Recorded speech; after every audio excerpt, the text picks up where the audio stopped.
Sisi tuna kikokotoo ambacho tulikitumia kupanga bei ya mafuta, bei ya nauli za mabasi ya kwenda mikoani na mijini. Kikokotoo chetu hakionyeshi kwamba mafuta kwa sasa hivi inaathiri kwa kiasi kikubwa nauli. Ila inawezekana baada ya mwezi mmoja kama bei hizi zitatofautiana au zitapaa tena, itaathiri bei ambayo tulitumia wakati wa kupanga nauli. Sasa ni muhimu tuelewane. Kuna wanaogoma na hakika sio wamiliki.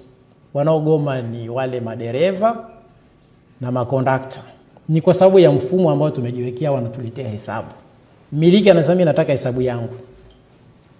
Kwa hiyo mmiliki, mimi nitafungia leseni ya magari yako kama umeamua kufanya kwa biashara.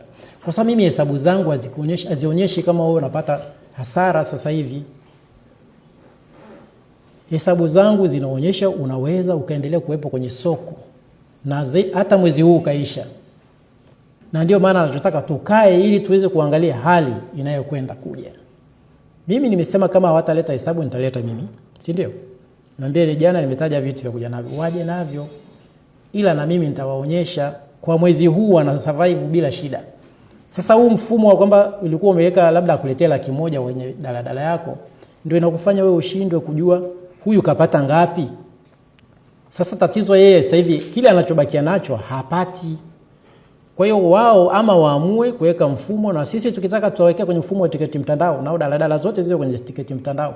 Iwe ni lazima sasa kwamba kama hutaki yeyote atakayesimama sasa hivi kufanya huduma atamsimamisha leseni, lakini atarudi na mfungie tiketi mtandao ili mmiliki aone online hele zinazoingia ni shilingi ngapi. Vinginevyo hatutaweza kuachia Tanzania.